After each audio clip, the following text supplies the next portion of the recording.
Hey guys, this is Chris, and welcome to Mission 6. Was just really an incredible level. It's the headquarters level, and I tell you, I really enjoyed it. And I guess I've just played so much, worked on strategies and all that. I haven't had time to post, as of this posting anyway, more than three of the single player levels. And so, but I played this one and just I tell you, it's really kind of the definitive of what I love in a Splinter Cell title, the challenges that it requires, different things like that. I know that a lot of the legacy titles and whatnot have to do with being in the darkness and whatnot, and I do enjoy that a lot, but I guess with Conviction, it really taught me a lot how to work with line of sight and really how to master that and really just enjoy doing that. So the first the daylight missions have been so much fun for me because it's just allowed me to enjoy the beauty of the environments. I remember back when I was playing the legacy titles, especially in particular Chaos Theory, and I even remember reading about the developers kind of being a little bit down about not being able to show off the beauty. We'll put it this way: it was beautiful, but a lot of it was covered up in darkness. So even though it got high praise and very justifiably so, I thought it was a beautiful game as well. There was just so much that you couldn't see. You had to have your night vision goggles on a lot and whatnot. So being able to go in the daylight, just I really love it. And the one thing about Conviction that I tell you, I understand from a gameplay aspect, but the black and white filter really did wash the beauty of the graphics. So I tell you, man, they came back and just knocked this one out of the park. The graphics just are clearly mind blowing on this, and of course, this is on the 360 version. So I can't imagine which the. Well, actually, I've played this on PC when I went to Toronto back in May. Was able to play all three modes and had a great time. But yeah, it's just the graphics are just mind blowing on this thing. But this is definitely my favorite title of all time. I love this game so much. But I had to show you this level in particular because it really does show kind of what I like to do, and that is to get through a level. I know you probably hear if you've been on the forums and you've seen any of my posts and all that. I consider myself a stealth purist, or I may have mentioned a perfectionist or something like that. And this level kind of shows you what it is. Basically, what it is you go through a level and don't really use gadgets if at all possible. Try not to use distractions and different things like that, and just try to get ghost the whole level, and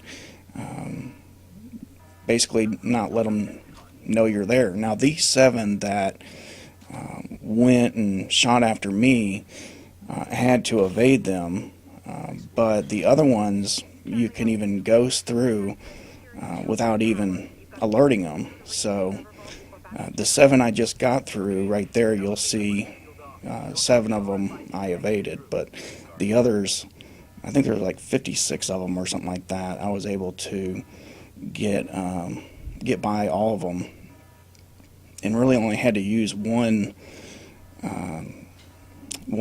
distraction method with my tri-rotor. Eventually, I would like to go back there and see if I can get past that room, and you'll see it when we get to it. But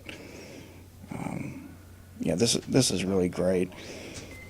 And one thing I really like they did, I know that again with the forums they kind of complained about everything being binary. I know that was a really big word, binary. You had an on or off hearing thing with the footsteps. So I'll tell you what, if you play this stuff on Perfectionist, things like that, where you go behind guards, you're not distracting them. I tell you, it's tough. So they can definitely hear your footprints, and so you have to be, real careful with that. So one of my favorite quotes, which kind of explains my style as well, is to conquer without risk is to triumph without glory. And basically, what that means is, you can take the safety of the dark and all that, but I guess playing so much stealth, and there's nothing wrong with that, don't get me wrong, but I guess playing hundreds of hours in the dark, I just found it to just kind of be dull because I tended to just do the same thing over and over and over. And so, again, conviction really opened up this whole level of line of sight and whatnot. Of course, you still have to stick to the shadows for some things, but you'll definitely see in this next room where I have to get this hard drive. It's incredibly difficult to get by, especially when you're not using any distraction methods at all. I don't use smoke grenades or anything like that, at least on this run. What I like to do also is I have seen so many cool moves, and the gadgets are a lot of fun to use. So by no means am I saying that I'm against it. But here's another really cool closer than ever move. I love that. I love doing that. To me, that is not binary. Doing that is pretty tough on Perfectionist. I've played this game on Perfectionist right out of the box, and so I really don't know how sensitive all the other modes are as far as their hearing and all that. But I tell you, Perfectionists, they definitely hear things if you're not careful. So it definitely gives you that old school legacy feeling. But we're coming up on a dead drop here. It's going to be right there. It's going to be on a table. You can pick that up. And this is the part here. I'm going to drop down in here and go up into this room. This is the part that's going to be really hard. But yeah, I love the graphics on this thing. It's really cool. One thing that did take a bit of getting used to, of course, was playing hundreds and hundreds of hours of Conviction. I think I put in actually probably close to 1,000 hours. Was even though aesthetically I didn't care for the black and white filter, you kind of get dependent on it when you're in the dark. And so you kind of have to rely on that light. And I know in Perfectionist mode, even though that light is on, you can't even depend on it because all the time, because it's just extremely sensitive. So if I can give you any advice, it is just to rely on line of sight. Really master line of sight if you're going to play Perfectionist mode. That's probably the best advice I can give you. Now, this room is just ridiculous. You'll find out at the end. I think this walkthrough is about 26 minutes long. However, I think it took me around 56 minutes, and that's one thing I really think is cool is being a perfectionist or being a purist and all that by no means that I get it done the first time. That is the farthest from the truth. Taking risks like these and doing it without distractions, and you can see I've got windows on all sides. You can just imagine how many times I had to go through this just to find a strategy. Not only that, but what they brought back from conviction that yeah, sometimes it's frustrating, but in the end, I absolutely love is the fact that the guard timing, not always the rotation necessarily, but the guard timing is not always the same. And I noticed in this room, I think there's about 3 different guard timings. And for this drive, depending on the timing, let's say when that guard comes around and that drive is ready for me to pick up, for one rotation, that's pretty funny. He stands up in midair right there. I thought that was pretty cool. But when he comes around and the drive's ready, at one time you got plenty of time. You can grab the drive and get out of there. Another time you have to be extremely quick and you can get out of there, but you have to be lightning fast. And then the third time it's really behind. And so you can see right there, I actually had that was the rotation where I had quite a bit of time, and actually went a little bit early there. He almost saw me there, so had plenty of time to go get that. But you can see that there's someone right there in the back that almost saw me. So this, you got to be really careful too. Don't just drop down in there like I did. You can see I dropped down there but got right back up because there's a guard down here that walks to this console over here, and then he's going to walk into the hallway and then look at the room you're going in. Now, one of the strategies that I did, I was actually able to get out of the room without going down this ladder. Going down the ladder, going down the ladder and going up the stairs and going around, it takes a lot longer. But I was able to go through the room just out the door. Seems easy, but it wasn't. But I was able to do that. But it wasn't this run, so I didn't want to, clip together footage and whatnot from a different run. So I wanted it at least to keep it the same run. So this is the guy right there that came out of that room, and so we just dropped down here. Here's another closer than ever, and I just love those animations. And you got to be pretty quick. You can see right there, a real balance, because if you go too quick, that one guard that was right in front of you would hear you. So, but if you're too slow, you'll definitely get caught.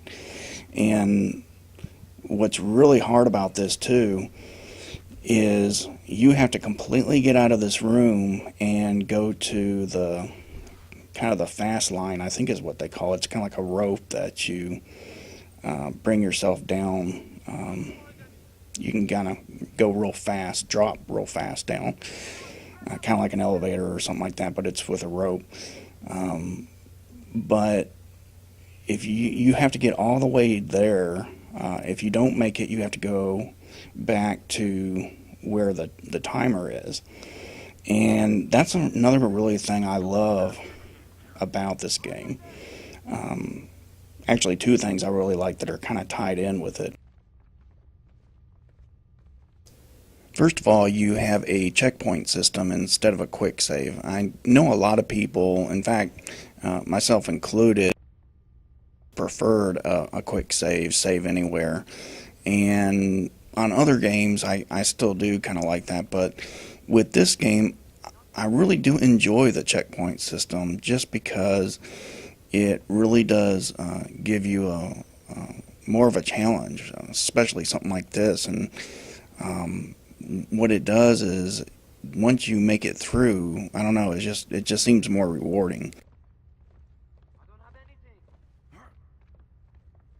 The second thing that I really like is, especially when you're doing walkthroughs and all that, is the fact that the clock from the very beginning of the level continues to run. So I guarantee you I didn't get through this checkpoint the very first time I did it, just because it's extremely tough the way I'm doing it. And so the I had to do it several times, and the clock keeps running, and I like that because it kind of keeps you honest.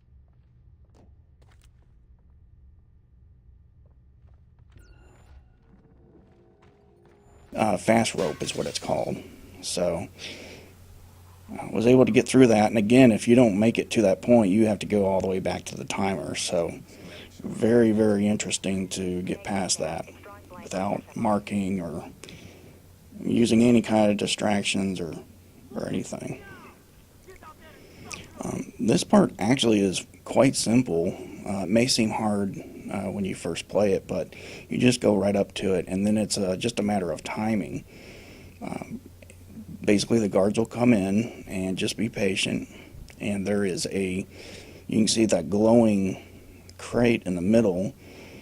When they all have their flashlights away, right there, you can just open up the crate, go right down, you get some points for going in a vent, and you're good as gold. These vents are really cool too. I really like going through them. So here we have a drop down, and I really love the fact that you get points for going into vents.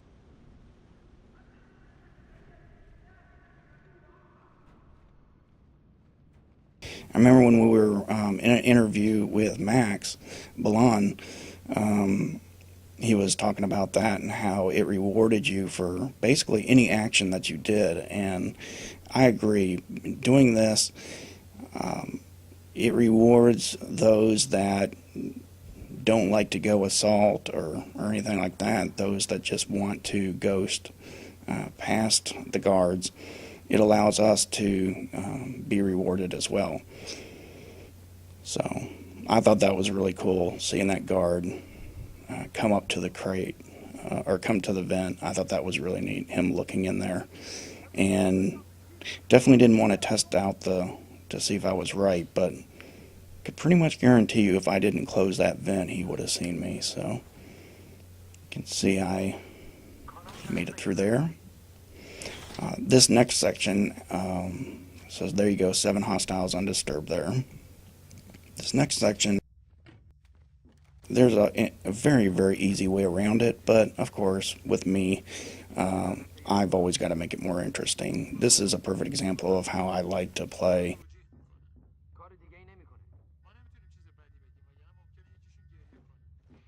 If there's a way that looks more fun, then I'll do it. Just because, again, the game's gorgeous, and I've got 2 night vision guards right there.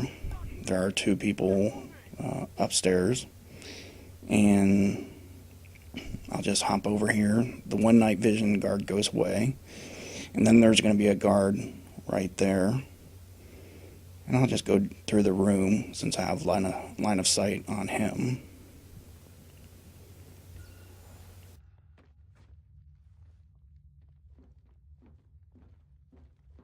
We have the night vision guard coming in the room.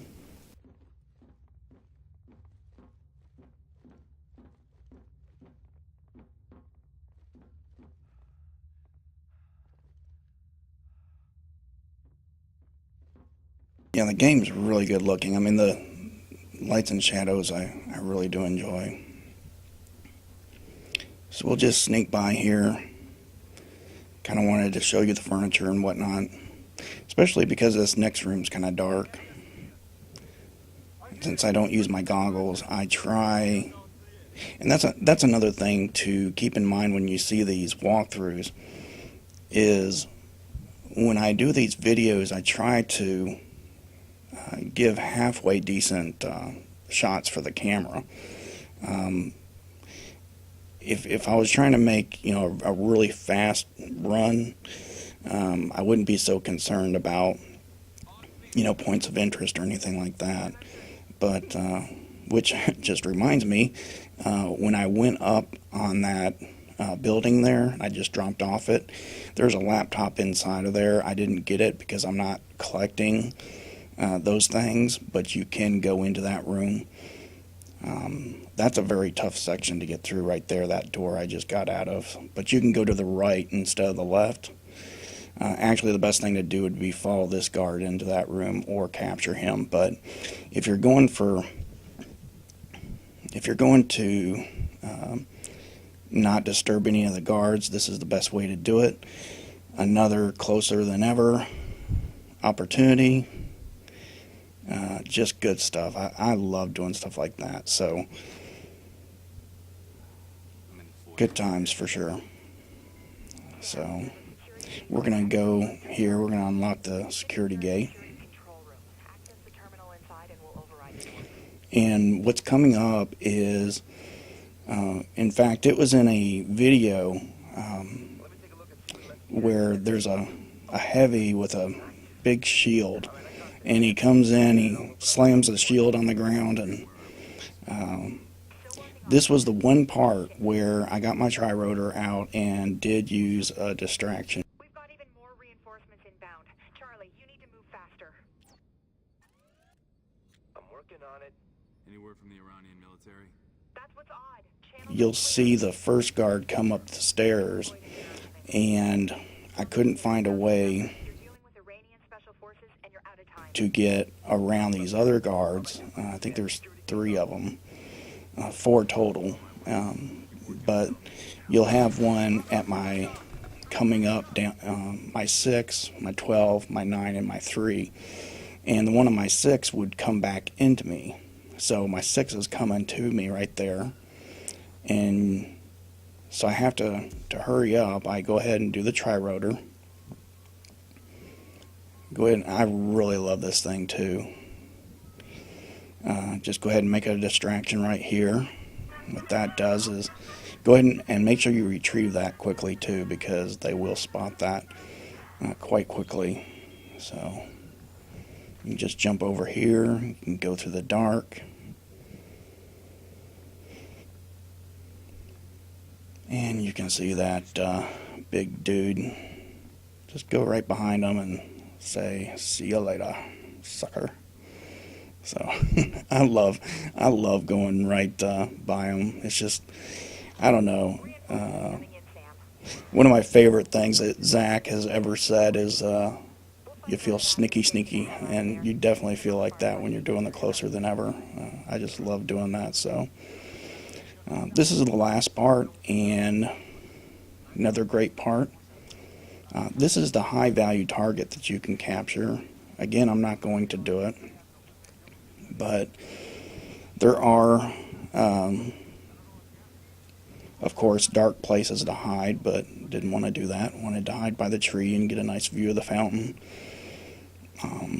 You can also hide by that bench before he gets there even, and just go ahead and capture him at that point right there on the left. So you can get him before he even gets up there if you want. Or you can just follow him all the way over. There's a long arc that you can get him at any time. So the way I got past this right here, you can get some points here, is there's a heavy over here to my left, right there on my left. There's also a guard. You can see his flashlights there. And the best way to do this is to jump up here. There's also a dog. This dog's pretty tough, but you can actually use him to your advantage. He's there on my right. And use him as a distraction to get guards away from you. So what I did was I went over to the right.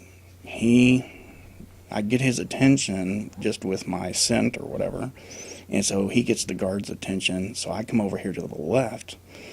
The heavy and the other one was looking at the right. And then I can climb up these 2 ledges here. So this is a very safe place. And you can see the dog followed me all the way over here, and he's going to do his little bark and his show right there for everyone. But you may get a couple of flashlights that are pretty close to you, but don't really have to worry about anything. Once it's safe, you can go ahead and drop down, and you'll be at the end of the level. So, yeah, just a really great level. I really did thoroughly enjoy that. Another 8 hostiles undisturbed. And here we go. Here's the Special Missions Headquarters. On Perfectionist, 56 hostiles undisturbed for 14,000. 0 knockouts, stealth knockouts. And then Panther, we had the 7 shooting at me in that one room. However, we evaded them. We were not detected at all. Had no red detections. And of course, we did not knock any of those out. And of course, no assault as well. It did take me 53, well, a little over 53 minutes for this. So, again, it's all about how you want to play it. It's not the best time, but it's definitely a fun way to play it, and that's, I think, really all that matters, is that you have fun, play the way you want. And look at that, almost 500,000 to spend. So hope you guys enjoyed it. Feel free to like it and subscribe. Thanks.